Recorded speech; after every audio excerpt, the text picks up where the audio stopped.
அனைவருக்கும் வணக்கம். இந்த வீடியோவில் நம்ம என்ன பார்க்க போனால் நம்ம ரயில்வே டிபார்ட்மெண்ட் வந்து பார்த்தீங்கன்னா அசிஸ்டன்ட் லோகோ பைலட்டுக்கான ஷார்ட் நோட்டிஃபிகேஷன் வந்து வெளியிட்டிருக்காங்க.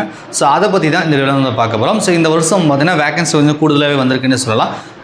எவ்வளோ வேகன்சி வந்திருக்கு, இந்த நோட்டிஃபிகேஷன் ஏஜ் லிமிட் என்ன படிச்சிருந்தா இந்த நோட்டிஃபிகேஷன் வந்து அப்ளை பண்ண முடியும் அப்படின்றத வந்து பார்த்துலாம். ஃபஸ்ட்டு ஷார்ட் நோட்டிஃபிகேஷனில் என்ன கொடுத்துருக்காங்க அப்படின்றத உங்களுக்கு நான் சொல்லிடுறேன். ஸோ இதில் பார்த்திங்க அப்படின்னா இதான் வந்து ஷார்ட் நோட்டிஃபிகேஷன். இது உங்களுக்கு தேவை அப்படின்னா நம்ம டெலிகிராம் சேனலில் ஜாயின் பண்ணிக்கோங்க. இதுக்கான பிடிஎஃப் வந்து நான் வந்து ஷேர் பண்ணிடுறேன். ரைட்டா?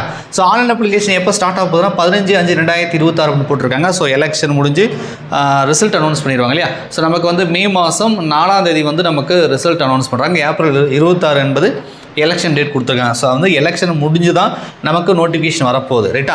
ஆன்லைன் அப்ளிகேஷனோட கடைசி தேதி 14/6/2026 அப்படின்றது கொடுத்துருக்காங்க. 14/6/2026 கிட்டத்தட்ட 1 மந்த் வந்து அப்ளை பண்ணுறதுக்கு நமக்கு டைம் கொடுத்துருப்பாங்க.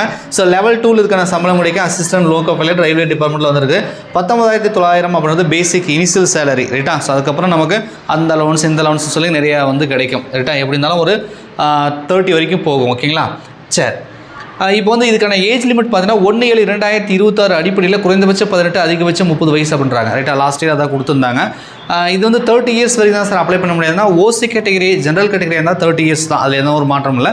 நீங்கள் ஒரு OBC BC MBC DNC BC முஸ்லீம் இருக்கு இல்லையா, ஓபிசி வச்சு அப்ளை பண்ணிங்க அப்படின்னா ஸோ நீங்கள் வந்து ஒரு 3 இயர்ஸ் வந்து ஏஜ் ரிலாக்ஸேஷன் வந்து வாங்கிக்க முடியும்.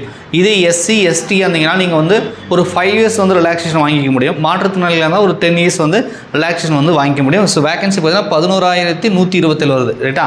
11,127 வேகன்சி ஆல் ஓவர் இந்தியாவுக்கு. தமிழ்நாட்டுக்கு எவ்வளோ அந்த ஜோன் வைஸ் எவ்வளோன்றதுலாம் பின்னாடி நமக்கு டீட்டெயில் நோட்டிஃபிகேஷன் வரும்போது சொல்லுவாங்க. நான் அப்போ வந்து உங்களுக்கு இன்ஃபார்ம் பண்ணுறேன். இப்போதைக்கு 11,127. லாஸ்ட் டைம் வந்து 9,900 சம்திங் வேகன்சி கொடுத்துருந்தாங்க 2025. இப்போ 2026க்கு கொஞ்சம் கூடுதலான வேகன்சி வந்திருக்கு அப்படின்றத நம்ம பார்த்துக்கலாம். ஓகேங்களா? இதுக்கப்புறம் என்னென்னா இது வந்து முன்னாடியே ரெடி பண்ணி வச்சுக்கோங்க. அப்ளை பண்ணுற தேவையான டாக்குமெண்ட்டு அந்த பேர் ஆதார் இதெல்லாம் வந்து கரெக்டாக பண்ணி வச்சுக்கோங்கன்னு சொல்கிறாங்க சென்ட்ரல் கவர்மெண்ட். இதில் அது எப்பவும் சொல்கிறது தான். ரைட்டா? ஸோ இவ்வளோ தான் கொடுத்துருக்காங்க. இப்போ ஏஜ் ஓகே சார், இதுக்கு என்ன படிச்சிருக்கணும்? ஏற்கனவே அட்டன் பண்ணவங்களுக்கு தெரியும்.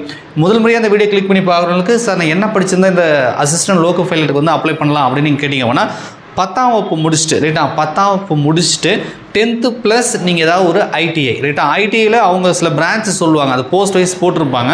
பட் இருந்தாலும் அவங்களோட இப்போதைக்கு ஜென்ரலாக நான் சொல்கிறதுன்னா 10ஆம் வகுப்பு முடிச்சுட்டு ஐடிஐ முடிச்சிருப்பீங்க இல்லையா, அதில் எலக்ட்ரிக்கல் மெக்கானிக் அது நிறைய பிரிவுகள் இருக்கும். அது குறிப்பிட்ட பிரான்ச் பிரிவு கொடுப்பாங்க. அவங்களாம் நீங்கள் எலிஜிபிளாக வரீங்க.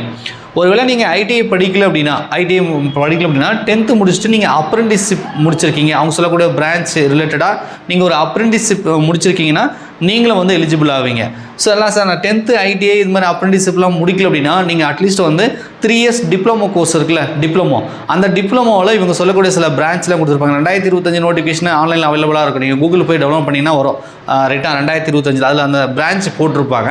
ஸோ அந்த பிரான்ச் பேர் நீங்கள் டிப்ளமோ முடிச்சிருந்தாலுமே இந்த அசிஸ்டன்ட் லோகோ பைலட்டுக்கு வந்து நீங்கள் அப்ளை பண்ணலாம். ரைட்டா? So 10th with ITI 10th with apprentice அப்படி இல்லைனா டிப்ளமோ கோர்ஸ் முடிச்சிருந்தா இந்த அசிஸ்டன்ட் லோகோ பைலட்டுக்கு வந்து நீங்கள் அப்ளை பண்ணலாம். ஸோ இதுதான் வந்து எஜுகேஷன் குவாலிஃபிகேஷன். மேற்கொண்டு வரவங்களுக்கு நம்ம ஃபுல் டீட்டெயில் நோட்டிஃபிகேஷன் வந்ததுக்கப்புறம் பார்த்துக்கலாம். இல்லைனா நீங்கள் பழைய நோட்டிஃபிகேஷன் பிடிஎஃப் வந்து டவுன்லோட் பண்ணி பார்த்துக்கோங்க. ரைட்டா? ஸோ இப்போதைக்கு ஷார்ட் நோட்டிஃபிகேஷன் வந்திருக்கு. இந்த இன்ஃபர்மேஷன் உங்களுக்கு ஷேர் பண்ணுறதுக்காக இந்த வீடியோ நாங்கள் மேற்கொள்ளும். மேற்கொண்டு உங்களுக்கு ஏதாவது இந்த அசிஸ்டன்ட் லோகோ பைலட் சம்மந்தமான சந்தேகங்கள் இருந்துச்சு அப்படின்னா கமெண்ட்ஸில் கமெண்ட் பண்ணுங்கள். வீடியோ பிடிச்சி தான் மறக்காமல் லைக் பண்ணுங்கள். இது வந்து வின்னர்ஸ் கிளாஸ் அகாடமியோட ஒரு 2வது புதிய சேனல். ரைட்டா? ஸோ ஜாப்புக்கான விவரங்கள் எல்லாமே இந்த சேனல் தான் கொடுத்துட்டு வரோம் தொடர்ச்சியாக. ஸோ நீங்கள் ஜாப் சர்ச் பண்ணுறீங்க அப்படின்னா இந்த சேனலை மறக்காமல் சப்ஸ்கிரைப் பண்ணி ஃபாலோ பண்ணிக்கோங்க. நன்றி, வணக்கம்.